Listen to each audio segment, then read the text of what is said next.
Você tem o hábito de ler? Quando foi a última vez que você leu um livro? Segundo uma pesquisa feita no Brasil, 44% da população não lê e 30% nunca comprou um livro na vida. Quais são os entraves para o acesso à leitura no nosso país? Democratização da leitura e os seus desafios é o tema do episódio do Ponto de Vista de hoje. E para levantar a discussão sobre esse tema, nós convidamos a Selma Santos, que é bibliotecária da Universidade Federal de Sergipe, atualmente exerce a função como diretora do Sistema de Bibliotecas da UFES, CIB-UFES, é pós-graduada em Biblioteconomia e Documentação pela Universidade Federal da Bahia, tem formação e mestrado em História pela UFES, é conselheira do Conselho Estadual da Promoção da Igualdade Racial de Sergipe e do Conselho Regional de Biblioteconomia. Seja bem-vinda aqui ao Ponto de Vista, Selma.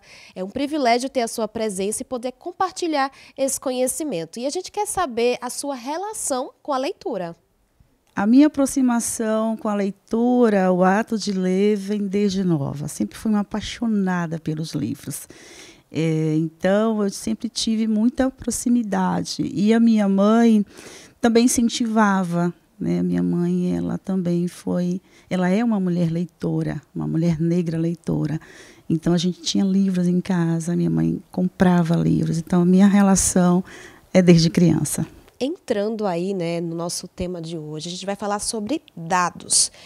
Dados do Retratos da Leitura no Brasil, que a gente falou lá no início, que 44% dos brasileiros não têm o hábito de ler e 30% nunca chegaram a comprar o livro. E um detalhe, os franceses, por exemplo, leem 21 livros por ano, 5 vezes mais que os brasileiros. Por que você acha que isso acontece?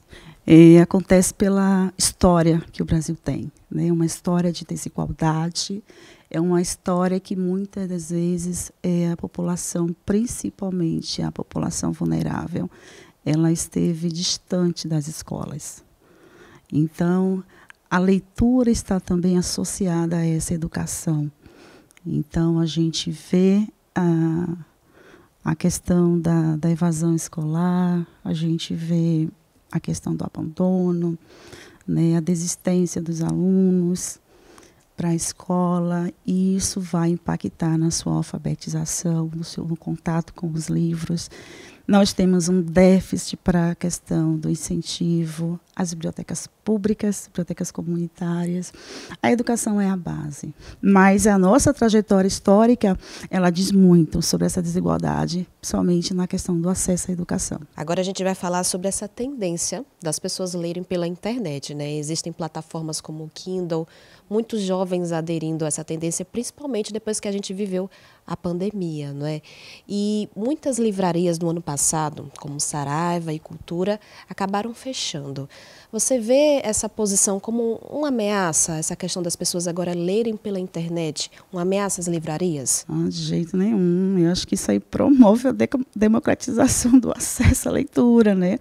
São mais possibilidades, então temos mais possibilidade de acessar mais conteúdo, mais informação. E a gente está com uma sociedade que não tem mais, a gente está na 4ª revolução industrial, né, que é a era tecnológica. E chegou e está para ficar. Então, não são os e-books, não são as plataformas digitais que irão fazer com que as bibliotecas deixem de existir, ou as livrarias físicas. Agora, a gente precisa, sim, ressignificar, né, renovar as nossas práticas. E eu falo isso enquanto bibliotecária, da minha vivência. Então, nós temos hoje editoras que têm acervos virtuais, né, e-books. Então, elas promovem também esse acesso. Então, você tem mais possibilidades de acesso. Você tem as bibliotecas para acessar um livro físico, mas também esse acervo virtual. Então, na verdade, amplia o acesso dessas pessoas. O importante é que esses jovens já tenham o hábito de ler, né? Isso já é importante, seja no físico, seja no online, não é? Sim. A questão é que, muitas das vezes, precisa de uma mediação, né? Então, uma leitura mediada, ela promove ela favorece com que aquele leitor ele tenha outras percepções. Quando a gente lê e a gente não conversa, não dialoga, a gente fica reduzido às nossas percepções. E se você lê um livro, lê a primeira vez, você vai ter uma percepção. Lê a segunda, já vai ampliar a sua percepção. Imagina você conversando. Então, esses jovens têm acesso aos livros de literatura, a uma publicação técnica, científica, seja para a sua leitura de prazer, de lazer, ou seja, uma leitura acadêmica. Agora, sim, às vezes as pessoas querem estar classificando. Ah, mas eles não lêem coisas interessantes. Né? Às vezes pode também ter isso. Ah, mas é uma leitura, mas será que essa leitura está favorecendo ele alguma coisa? Né? Será que tantas horas em contato com essa tecnologia, com esse equipamento, está favorecendo alguma coisa? Gente, pelas minhas andanças profissionais, a leitura ela abre portas. Tá? Então, independente de ser um livro de 100, 200 páginas ou um livro de 5, 6 páginas, mas o contato já favorece que você construa um hábito, e isso é importante. Quanto mais você lê, mais você deseja por leitura. Agora, muitas das vezes, sim, precisa que essa leitura seja mediada para que essa percepção ela se amplie. A nossa equipe de reportagem foi até o centro de Aracaju saber se os sergipanos têm o hábito da leitura. Acompanhe a reportagem de Felipe Rocha e Jefferson Santos. Uma pesquisa realizada pelo Instituto ProLivro no ano passado mostrou que 52% dos brasileiros são leitores. Isso leva em conta livros didáticos, trechos de romance e até mesmo trechos da Bíblia. Por outro lado, uma edição mais antiga da mesma pesquisa apontou que 30% dos brasileiros nunca comprou um livro. E para saber como anda o hábito de leitura dos sergipanos, o Ponto de Vista veio às ruas de Aracaju. Vamos lá?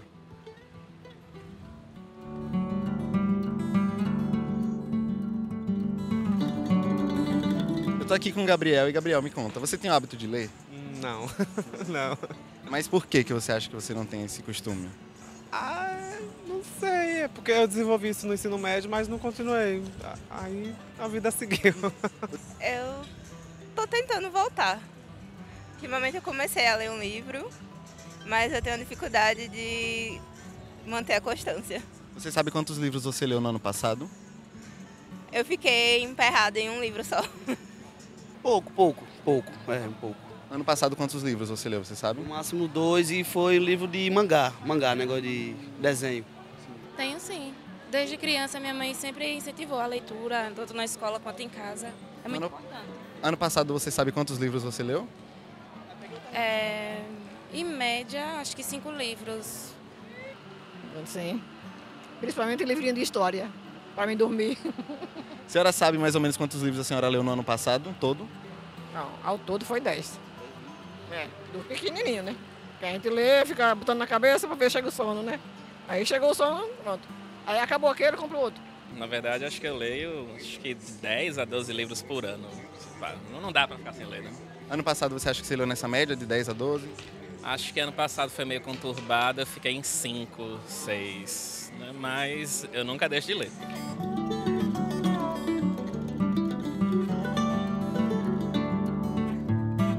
Esse costume da senhora de ler, foi em casa que algum parente seu estimulava, foi na escola? Não, foi meu pai mesmo, com o cacete na mão. Ou estudava ou apanhava. Aí eu tive que eu era 8 filhos, e aí eu me acostumei a ler, né? Ficar lendo direto. Quando eu gosto de alguma coisa, eu faço isso compulsivamente. Eu gostei do livro por um tempo e fazia isso por um tempo, mas aí depois me desinteressou, sabe? Mas acho que se eu pegar algum livro específico de algum tema que eu goste, aí nele eu foco. Nos outros eu não sei, entendeu? Você falou que na adolescência você tinha a prática. Você acha que você teve algum incentivo dentro de casa ou na escola? Não. Foi por mim mesmo. Foi. Eu gostava muito de Harry Potter e aí eu gostava muito dos filmes, então eu pedi para minha mãe comprar um livro para eu acompanhar. Aí foi quando eu comecei a me interessar mais por leitura. Mas você acha que tem algum motivo para você não conseguir ter esse hábito ou é só porque não consegue? Não sei. Não tive muito incentivo não, da parte da minha família, não. Larguei cedo o colégio. Mas eu gosto. E por que você ainda se interessa, então, assim, pela leitura? Quando eu leio, parece até que eu estou em outro mundo, pô. Eu gosto de ler a letra, a leitura expande demais, é bom.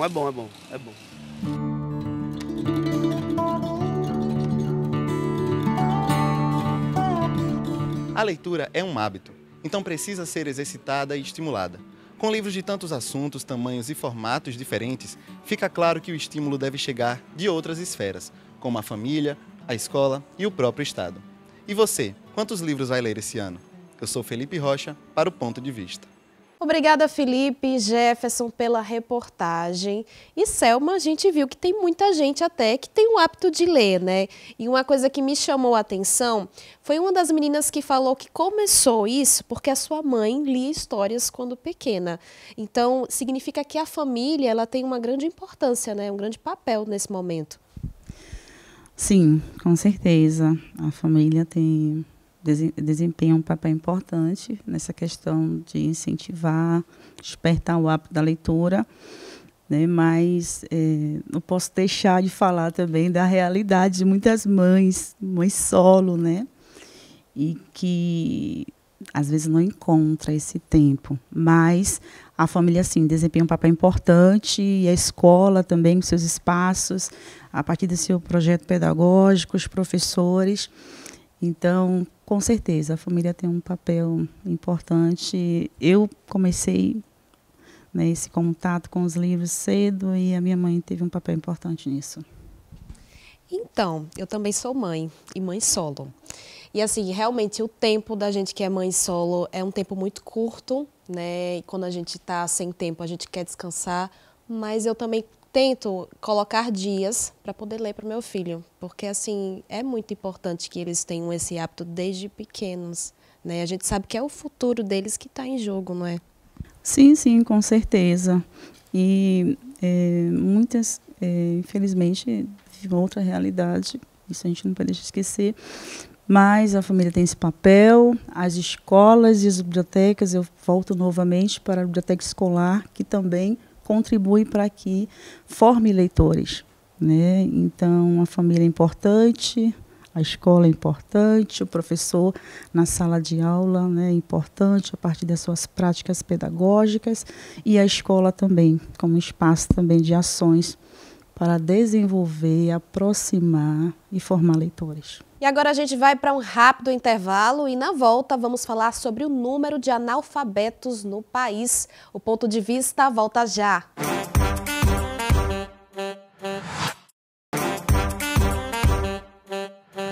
Estamos de volta ao Ponto de Vista falando sobre a democratização da leitura. Ao meu lado está a bibliotecária Selma Santos. Selma, a taxa de analfabetismo caiu no Brasil. Segundo dados divulgados pelo IBGE, em 2019 era de 6,1% e em 2022 passou para 5,6%. Apesar disso, o país ainda tem cerca de 10 milhões de pessoas que não conseguem ler e escrever. Mais da metade desses analfabetos vivem no Nordeste, são idosos e negros. O que esses dados representam nessa luta para democratizar a leitura do país? Quando a gente vai entender a construção da nossa sociedade, né, que a maioria da população do Nordeste é uma população negra. E a gente vê aí o reflexo das desigualdades sociais e que vai implicar numa baixa escolaridade dessa população, né? Então, essa questão do analfabetismo, infelizmente, são as pessoas que conseguem fazer uma leitura e uma escrita muito simples, não conseguem avançar por falta dessa escolaridade. E isso vai afetar, com certeza, né, o seu processo de leitura, a continuidade da sua leitura em diversos textos, gêneros textuais. Então, vai implicar nesse hábito da leitura e, infelizmente, vai impossibilitar que essa pessoa ela evolua literalmente, né, ampliando esse contato com essas esses textos, né? Formando não só leitores, mas pensadores do amanhã. Esse é o nome do projeto de incentivo à leitura na educação que vamos conhecer agora, na reportagem de Franciele Oliveira e Caio Ribeiro. Um bom leitor vai ser um bom ouvinte, um bom falante, né? Uma pessoa que, né, vai construir uma consciência crítica das coisas. Não é só ler, repetir as palavras, é compreender aquele texto, né? Se sentir, é se deixar ser tocado por aquilo. A prática da leitura é algo que normalmente começa na escola, trazendo a função social da literatura. Mas existem espaços e projetos que ajudam com que esse hábito vá além. Em Aracaju, diversas iniciativas têm o intuito de democratizar o acesso aos livros. Dentre elas, o projeto Ler para Ser. Criado em 2022 e situado no bairro Santa Maria, o projeto tem o objetivo de formar leitores com visões críticas. Esse projeto de leitura ele foi idealizado desde que a Orquestra Jovem surgiu, lá em 2014. Mas, devido às demandas do dia a dia, a gente só conseguiu aplicar neste ano de 2022. Então, ele está aí sendo desenvolvido desde julho. Ter acesso à educação, né? E saber que existe uma gama, né, de conhecimento e a gente pode acessar esse conhecimento através da leitura, né, dos livros, sentir esse cheirinho do livro, né, ter essas experiências, elas ajudam na nossa formação como cidadão crítico, né, numa sociedade brasileira. Então, eu acho muito importante e acho, sim, que pode fazer uma diferença essencial na vida desses jovens. Outra ação é o projeto Aracaju Biblioteca Livre, que nasceu em 2017 na sala de espera do consultório da psicóloga Ivna Ariane. É a voz do autor tocando naquele leitor, né? Então, aquilo pode promover mudanças e muitos deles sentem isso, né? E para além disso, por exemplo, às vezes eu recebo pessoas que não tinham esse hábito de leitura, mas só o fato de estar esperando aqui, de certa forma já vai se contaminando, né? Não gosto de ler, não. Tem gente que diz isso, eu nem gosto, né? Mas com o tempo eu já vejo olhando, já vejo folheando, até aquele dia que a pessoa leva o livro.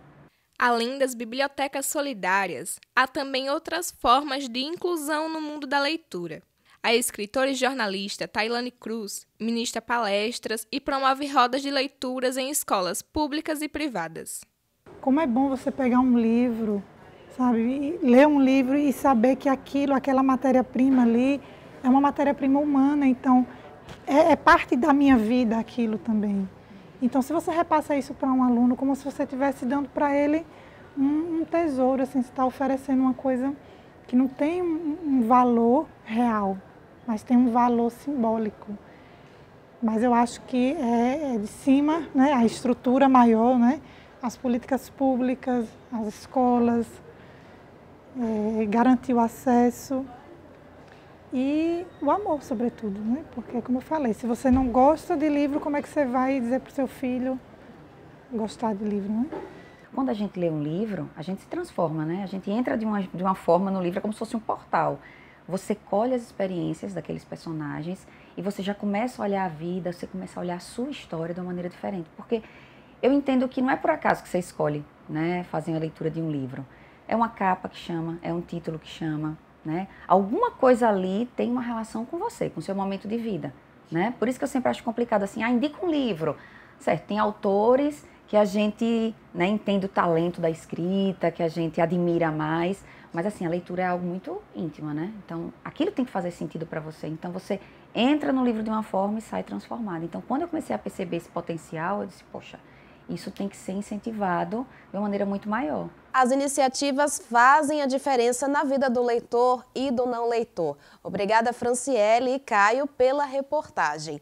E, Selma, a gente vai falar agora sobre o pensamento crítico e a interpretação. São coisas que muitos leitores não têm, não é? Aqui no Brasil, infelizmente, a gente tem um grande número de analfabetos funcionais. Aquelas pessoas que não conseguem interpretar ou ter pensamento crítico. Por que isso é tão comum aqui no Brasil? Então, essa população, né, que compõe esse grupo, né, analfabetos funcionais, consegue apenas fazer uma leitura e uma escrita muito simples. Então, se essa leitura e essa escrita ela é básica, mais simples, ela vai ter dificuldade de ter uma criticidade em relação à sociedade, ao ambiente que ela vive. Por isso que é importante a leitura, né? Então, a leitura favorece essa ampliação de habilidades que vai dar a esse sujeito a competência para construir textos, fazer uma leitura mais complexas e fazer uma interpretação e vincular também essa leitura, essa escrita, com a sociedade em que ele vive. Então, a gente desenvolveu um projeto de leitura no sistema chamado Árvore do Conhecimento, e que a gente trabalhou a questão dos autores negros e indígenas, também uma demanda social importantíssima, e que as bibliotecas e a área da biblioteconomia tem uma reparação, né, para essa população, e a gente trabalhou esses textos, né, justamente para isso, para possibilitar esse contato, ampliar e incentivar esse hábito à leitura. Então, a gente precisa também ter essa consciência social. Então, a gente trabalha com os projetos de leitura, não só para a comunidade interna, mas também para a comunidade externa. A gente também dialoga com as escolas adjacentes ao campus. E agora a gente vai para um rápido intervalo. Não saia daí, o Ponto de Vista volta já.